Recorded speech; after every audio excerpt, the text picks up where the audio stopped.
Hey guys, you're in a nutshell with me, Ina. Sa tuwing pong pinag-uusapan ang paghihigpit sa immigration policy ng Canada, madalas nakakakita tayo ng mga news reports or articles talking about how the policy changes could affect the South Asian community, the Indian community.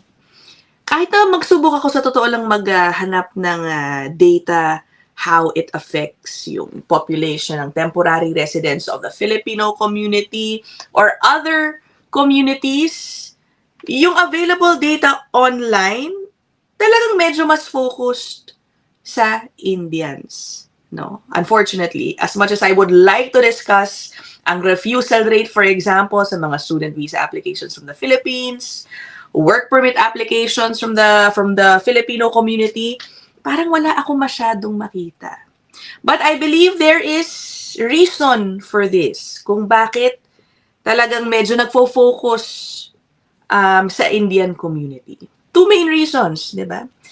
It's because of just the sheer volume of the temporary residents who come from that country. Sila po talaga ang nagdo-dominate. So, obviously, kapag naghihigpit, mas marami talaga maapektuhan sila kasi nga sila ang mas marami dito sa temporary resident population.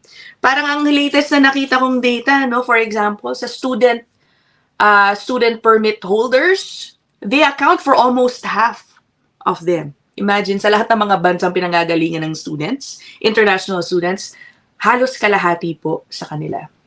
Sa temporary foreign worker program, sila rin po ang isa sa mga top sources for foreign workers. So that is the reason why, obviously, sila rin talaga malamang ang pinaka-apektado. And by the way, isa pa, no? In-identify rin po sila mismo ng IRCC sa isang meeting sa Parliament, meeting ng Committee on Citizenship and Immigration. Doon sila ay in-identify na top source ng fraud sa immigration. So obviously, also, if Canada is working toward fighting fraud, abuses in the immigration system, kung sila ang top source nun, sila rin po ang pinaka-maapektuhan sa policy changes dito. Kaya naman, I will be talking about the latest reports referring to how policy changes are affecting them.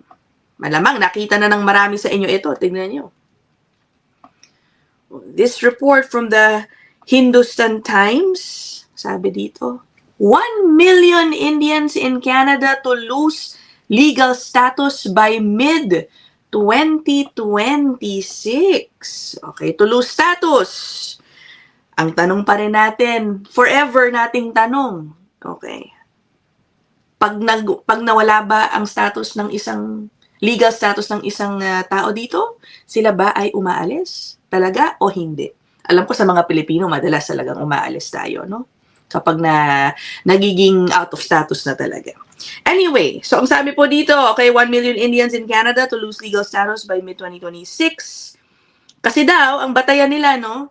Data raw from IRCC is saying na approximately mahigit 1 milyon na ang work permits na na-expire ng 2025 and another more than 900,000 ay mag-expire din sa 2026. So we're talking about 2 million. Ang sinasabi, baka kalahati daw dyan ay manggaling from the South Asian community. Okay. I won't be surprised kung ganun nga kasi marami po talaga sa kanila dito. Okay, sabi dito, Canada could soon have to contend with a deluge of undocumented immigrants, nearly half of them from India, as record numbers of work permits expired in 2025 and will continue to do so in 2026. Okay, sabi dito, as these work permits expired, their holders go out of status, living illegally in the country, unless they transition to another visa or obtain permanent residency. Isa pa yan sa lagi nating sinestress in my recent episodes. Hindi po porke nag-expire ang isang work permit, automatic kailangan po ng tao na yan umalis. Dahil minsan po, bago pa mag-expire ng ang work permit na yan, nakakalipat sila, for example, to a student permit naman, or a visitor visa naman, or visitor record, or iba nagiging PR. Okay? Ganyan po ang nangyayari dyan. Isa pa akong report na isi-share sa inyo.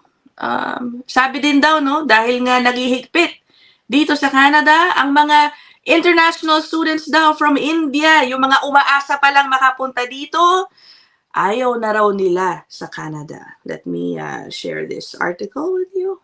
Ayan, this is from the Toronto Star. December 24, 2025. Canada was once their top choice. Now, Indian students are walking away. Ang nagsulat ng article na to, parang naka-base, reporter nila, from India talaga, no? Somewhere in India. Sabi dito, on the ground in the national capital of India, consultants say students are now choosing Australia, Europe, and the UK instead. Okay, so doon naman sila ngayon nagsisi-applyan. Sabi ng isang consultant na in-interview dito, Canada is still respected, but no longer the default choice, according, again, to a consultant based in New Delhi. Yan. Naramdam nyo ba? Totoo ba ito? Tignan nyo, pakinggan nyo to According to this article, meron dong mga classes in India wherein students there, okay, are preparing for Canada. Grabe, no? Ganong level ang kanilang preparasyon. Sabi dito, on a warm afternoon in New Delhi, Suraj stood in the doorway of a classroom that once overflowed with young Indians preparing for Canada. Paano kaya? For years, this room was a small assembly line for Canadian dreams. Kasi doon sila tinuturuan daw ng English, language prep, ito, application coaching, at visa support. Kung dati daw punong-puno ang mga ganitong parang training seminar siguro ito. Sabi, now the rows are nearly empty. Every month daw, dati 200 to 250 students ang nasa classroom. Ngayon, mga 5 to 10 na lang daw. Okay. So, parang wala na raw silang interest ngayon sa Canada. I won't be surprised. Naghihigpit po rin talaga ngayon, pati sa international student program. Okay, so what do you think about this, guys? This just tells me that the changes happening now in immigration are working. Hindi lang po yan na-experience kasi ng India. I am sure, even in the Philippines, di ba? I'm not saying na ganun yung level ng preparation, ng mga gusto mag-international students sa atin, but definitely nararamdaman rin po ng mga kababayan natin yung paghihigpit. Hindi lang sa ganung level, yung bilang ba, hindi ganun karami. Hindi na ako na-sorpresa dito, guys, kasi parang as early as 2024, tuwing may lumalabas po na mga reports about refusal rates sa iba't ibang mga application, sila po ang yung South Asian community ang merong pinakamataas lagi na refusal rate. Yung huli po dyan, for example, sa 2025, for the year 2025, ang refusal rate nila for their student applications, 74 or 75%. That's 3 out of 4 student visa applications refused. And take note, hindi po ibig sabihin na nag-a-apply for a student permit nasa labas ng Canada. Hindi, marami po nag-a-apply from inside Canada. Yung mga nag-iisip din, halimbawa na, sige, mag-aaral na muna ako to extend my stay. Nangyayari po yan. So, 74 or 75% ang refusal rate for student visa, Tapos, noong 2024, I recall meron pong report na yung visitor visa naman po, alam nyo ang refusal rate sa kanila? Umabot na ng 81% in 2024. So, kung datos lang naman ang ating pag-uusapan, sila po talaga ang pinaka-apektado. Okay. Last na lang, ito, may isi-share ako sa inyong video. Ay, binalikan ko pala itong data from Canada.ca. Official po ito, okay? Yung 81% pala, is for the month of December 2024. Ayan, nakasulat dito. Hindi pala for the whole year of 2024. Umabot na ng 81% yung India visa refusal rate nung buwan na yon. Talagang may note pa dito, guys. Oh, tinan nyo. IRCC ito, a top source of visa misuse, including southbound apprehensions and asylum claims. Yes, no? Yung sa refugee program, I believe sila rin po ang top source ng fraud dyan. Okay? O ngayon, sige, puntahan na natin yung video na sinasabi ko. Ayan, okay. So, this channel is called Times XP. Pinag-uusapan nila itong topic din natin pinag-uusapan. 1 million Indians at risk of losing legal status in Canada. Uunahan ko na kayo, no? Ang kanyang tono nitong nagsasalita ay pareho, okay, ng hinaing nung mga nagpo-protesta dito. But I will play it for you para baka meron din kayong sarili ninyong komento. Ilagay niyo po dyan sa comment section natin. Sige. It's a 3-minute video. I'll butt in from time to time na lang din as usual. Imagine working in Canada today and waking up tomorrow without any legal status. That is what the reality hundreds of Indians are facing today. And Indians are right at the center of this crisis. As Canada tightens its immigration rules, a silent emergency is unfolding. According to the data from Canada's Immigration Department, more than 1 million worker permits expired by the end of 2025. And another 9 lakh permits are set to expire in the 2026. Immigration experts warn that by the mid-2026, nearly 2 million people could be living in Canada without the legal status. And that's the shocking part. Almost half of them could be Indians. So what's happening? Let me tell you.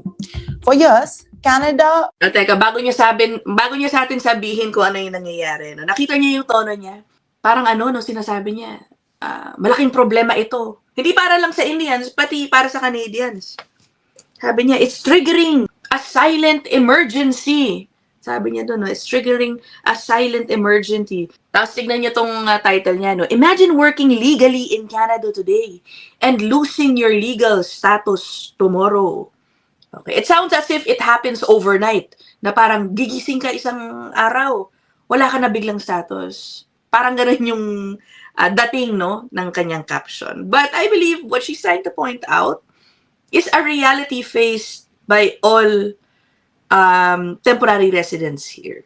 Siyempre, lahat sila dapat legal magstay dito, di ba? It's a reality of temporary, it's a reality faced by all temporary residents here. That one day, yung pagiging temporary nila ay maaaring mawala.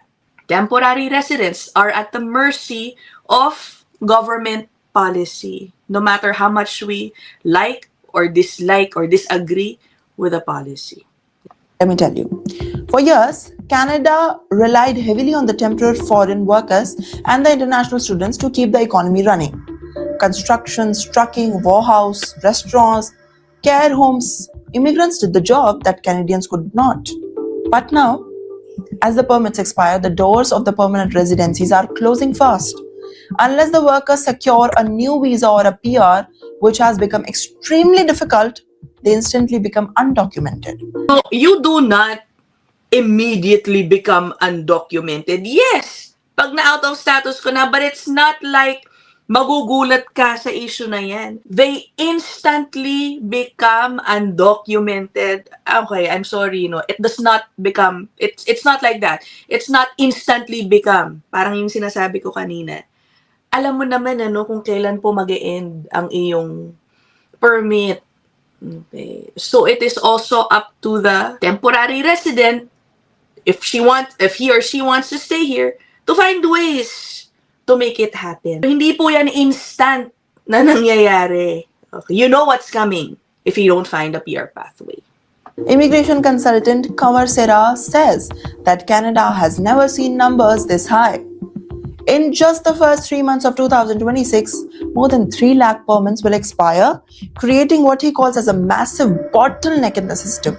And this isn't just about the paperwork, it's real life. In the parts of the Greater Toronto area, tent encroachments have already appeared in the wooden areas. Some undocumented immigrants are reportedly working for the cash, afraid to approach authorities, and others are being pushed into the risky situations, including fake job offers and even marriages for the convenience. Let me tell you that there's a twist. Many of these people followed every single rule. They paid the tuition fees, they worked legally, they paid the taxes, they contributed to Canada's economy, but now they're being told that you don't belong to Canada. Activist Okay. Yung mga binabanggit po niya, no? I'm sure many of you will agree with me on this. Paying taxes, working here. She makes it sound like those are reasons na dapat dahil nagbabayad kami ng taxes, tanggapin nyo kami bilang PR. No! Okay? No. Ano ba talaga gagawin mo dito, di ba? You wanna work here, right? Bahagi po yan ng pagiging residente dito. Obligasyon mo yan bilang residente dito, bilang worker dito. It does not guarantee you permanent residency. groups like the Naujawan Support Network are planning the protests. According to that, Canada can use immigration labors and then discard people once their permits expire. This message is clear: good enough to work, good enough to stay. Yes. Now comes the bigger question. Is Canada heading towards a humanitarian crisis created by its own immigration policies? And what should happen to the thousands of Indians who built their lives there legally, only to be pushed into the uncertainty? Okay, grabe, no? May sinasabi siyang humanitarian crisis na haharapin ng Canada dahil sa pinagagawa nito. Okay. Kailangan po unahin ng Canada ang concerns ng mga taga dito na. Concerns of the citizens. Okay, kailangan po nating tanggapin yun. Kahit na akong gusto kong marami pang mga Pilipinong makinabang, sa opportunities here, wala po tayong magagawa kung ang priority po nila will always be Canadians who right now are also suffering from, the not so good economy right now, the high unemployment rate sa ngayon, the high prices of homes, the high cost of groceries. Kailangan po muna silang unahin. Now, we're not saying that the immigration policy is the sole solution to all these problems. Definitely, I think it would help. Saka hindi naman po magsasara ang Canada. Meron pa rin pong tatanggapin na mga temporary residents. Meron pa rin magiging PR. It's just that it's now happening at a smaller scale. Ang sabi nga po ng ilan, parang na daw, mas magiging selective na sa mga tatanggapin ngayon. Mas stricto na, kumbaga, ang qualifications. And unfortunately, that means if you don't make the cut, based sa mga eligibility, sa scores, ganyan, talagang hindi ka madodraw sa iyong PR pathway. Anyway, yun lang po. What do you guys think about, that video that I shared with you? Put them down there in the comment section. Keep your comments respectful. Let's avoid name calling, especially, okay? I'll end this episode here. Bye, everybody!